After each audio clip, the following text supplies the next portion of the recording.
Are you finding it hard to develop new friendships, new connections? Are you also finding it difficult to keep them? Do you not enjoy the company of your current friend circle and often wonder why?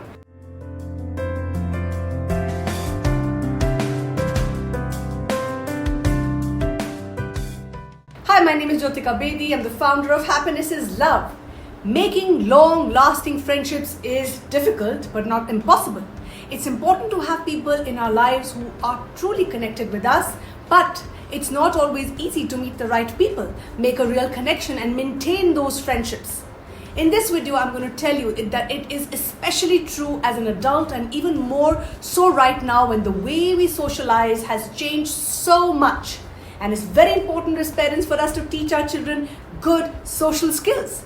That's why we've put together these top pro tips to help you build stronger connections with others, make lasting friendships and maintain them and help your children as well. Firstly, be yourself. If you want to truly connect in authentic ways with other people and make deep, meaningful friendships that last, the most important thing is to be your authentic self. You want to spend time with people who have the same worldview and values as you, who have something in common with you and who share similar interests and goals with you. People who believe in you and cheer the loudest for you. This can only happen if you're honest with people about who you truly are and what you enjoy doing, because you don't attract what you want, you attract who you are. Next, make the first move. Developing a new connection or a new relationship or friendship can be nerve-wracking. However, someone has to make the first move or it might never happen. Like asking someone out, let's say on a date, asking a new acquaintance to meet up socially can be daunting. But if you don't ask, the answer is no. You'll never really get out of your comfort zone. So if somebody has to start the move, it has to be with you. When talking to someone you would like to get to know better, listen for openings such as interests you have in common, which could be an opportunity for connection. For example, if they want to try going to a different restaurant or see a different kind of cinema, suggest going together. Or if you both always wanted to try out a specific class or a hobby, look into it together. If they're having a bad day, why not invite them over for a cup of coffee or maybe a meal, maybe breakfast or lunch or dinner to cheer them up? Look for any excuse you can find to spend time with each other. Once you've met up outside your normal context, it will get easier to meet up again and again, and before you know it, you made a new friend. You want to be happy and successful, you need to get out of your comfort zone and do the difficult work, the uncomfortable work. Practice active listening. When you're trying to get to know someone, it's very important to listen actively, which may sound very obvious, but you would be surprised how many people don't properly listen to others. Active listening means paying full attention to the conversation, not interrupting the other person, and taking the time to really understand what the person is saying and feeling. Giving encouragement such as nodding your head and responding non-verbally when they have finished talking. This has a deep impact on the connection, and because you show that you care and you are present. Studies show that talking about ourselves triggers the same pleasure areas of the brain as sex and good food. Did you know that? So if you actively listen to a new acquaintance and show interest by just asking specific questions that they will enjoy, then they will automatically enjoy spending time with you. Don't let the conversation get too one-sided. It's important to also contribute information about yourself as well. Balance is the key. But in general, try to listen more than you speak. Make time for your friends. This is so important. Making a new friend is just the beginning. Like a car needs its regular servicing, it's important to maintain a friendship or you will drift apart. Stop, pause and reflect. Have you drifted from few friends? Put it in your diary or your phone to meet up with that new friend at least once every 2 to 3 weeks and aim to keep in touch with messages in between. Be emotionally available and responsive, because be what you want to be. what you want the other person to be. Be the friend that you want the other to be. Keep reminders so that your friends also feel that you are connected and you care about the relationship. Again, it could be simple things like a message about what's happening in a TV program that you both watch together, or a football match results that you both have been eagerly wanting to know. The more time you spend with someone and the more you share random parts of your day, example, by spending time, maybe sending them a photo of something funny, the closer you will become. It's a bid for connection. When it comes to making more time with friends, then like most things, plan ahead. Coordinate dates in your diary in advance and make sure that it happens. I know that some of you are scared. Do it scared. Don't be afraid to just open up and be vulnerable.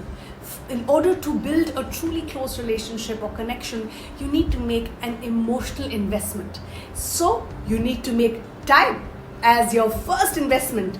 Having a laugh together is a great way to connect with somebody at a deeper level. It's important to be able to share with them your dreams, your hopes, your aspirations, your fears as openly and honestly, so that you can get the support that you need and offer them support as well. Getting too personal too quickly can be putting off sometimes, but once you've been friendly with someone for a while, try to keep opening up bit by bit. You could ask for their advice, maybe on a problem that you're having. You can ask them, I need your help, I'm struggling with something, or I want to discuss something and know your perspective. By sharing something bit by bit about your personal life, you will get to a level where you feel more close to each other. If they're a friend for keeps, they'll be pleased that you can trust them and they might start to share more about themselves. So why not you take the lead and you make that first step? Why is it difficult to maintain friendships today, you might be wondering? I understand it can be difficult to maintain friendships for a variety of reasons. Modern relationships and friendships are really crumbling today.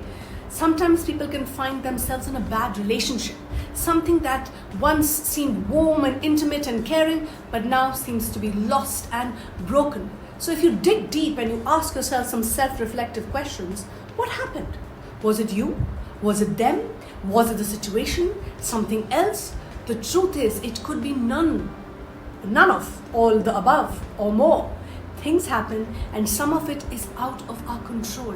However, there are still common threads between different abandoned, broken, troubled relationships, such as growth and evolution. Sometimes we just grow out of the people that initially became very close to us. And the growth that has changed us means that we no longer fit together like we used to, and that's okay. It's perfectly okay. So this can easily lead to tension and stress and confusion. It can also be a golden opportunity to grow, to evolve and improve together, using adversity to become closer. Next, changes in lifestyle. Time is not infinite, we all know that, and when life changes and gets busier, it can cause certain relationships to fall by the wayside in favor of other seemingly more important things. This is normal, this happens to all of us. It can help to identify consistent, undivided time weekly to meet those who have some kind of importance in your life so that you can have meaningful time spent together. Needs not being met. This can mean a variety of things. Perhaps you realize that someone has a past of not meeting your needs and you no longer hold space for people that don't fill you up in your life, who believe in you, who believe in your life goals. Maybe your needs have changed over time and your friend is no longer capable of meeting those needs, and that's okay too. You have grown apart. You may have even made new friends that fulfill the needs that other friends used to, causing you to drift apart. When you feel that these things are happening, it's very important and it's worth taking the time to assess how much you value those connections and friendships and considering how to really adjust the dynamic to suit everyone. Sometimes there are incompatible interests. When you first meet someone, it can be easy to get along if you are both friendly and amiable. However, when two people don't share same interests, or even values, it can be hard to find common ground. Planning activities or avoiding certain conversations can put a lot of stress and strain on the relationship. It can be helpful then to reassess your commonalities, your mutual goals, your mutual areas of interest if you feel yourselves drifting apart. These, among other things, are many of the many common issues that I've come across in my professional experience when it comes to modern friendships. With care, consideration, and attention, though, these issues can often be overcome, making the relationship even stronger than before. So you might be thinking, so how to really keep friends today?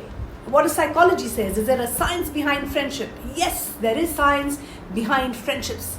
Traditionally, social psychology has been the branch of psychology behind studying how to keep friends. That said, friendship psychology is a relatively new field that studies how friendships are formed and maintained. Scientists have found that friendship can be just as important to our psychological well-being, our overall health, as exercise is to our physical health. Spending time with friends and those we love releases oxytocin and endorphins in our brains that increase feelings of love, well-being, happiness, and improves our overall mental health. By boosting endorphins and oxytocin in our brains, friendship plays a scientifically significant role in living a healthy and a balanced life. So how do you make and keep friends for good? This is what you might be looking forward to. There is no one way to keep friendships for good. In fact, not every friendship is meant to or even should last forever, as much as it might pain us. This is a fact. This is the truth that I wanted to share with you. Be yourself is some of the oldest advice about making friends. But to keep friends, there may need to be a bit more to it in order to maintain strong, deep friendships that feel fulfilling, joyful, intimate, warm, where you feel that you're growing. The best thing you can do is strive to be the best version of yourself. So stop and pause and look at the friends around you and ask yourself that, is this friendship about understanding, support, and trust? Is my friendship involving understanding, to be heard? Do I feel heard? Do I feel seen? Do I feel safe in this friendship? I want you to know, by working towards being the best version of yourself, you can more accurately describe your needs and wants to someone else, giving them the opportunity to care for you in the best possible way. And for that, you have to choose your friends wisely.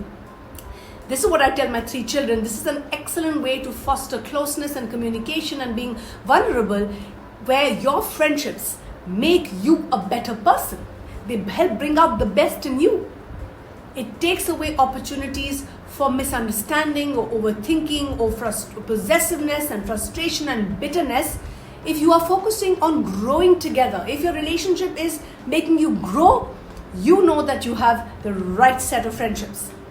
Sometimes you might be in a situation where you choose friends who no longer are fulfilling your needs. You may choose to then work towards yourself. The only thing that you can control is yourself. Instead of trying to control the other person, you have to learn how to use this opportunity for your growth, for your development, for your improvement. And sometimes you need to distance yourself between you and the other person. If you feel consistently misunderstood or disrespected, you have to learn to set those healthy boundaries, because you have to first prioritize your peace and your respect. You may have a close friend in the past, but that relationship is not lasting. It's okay. Tell us about your best friend. We would love to know what sets them apart from others in the comment below.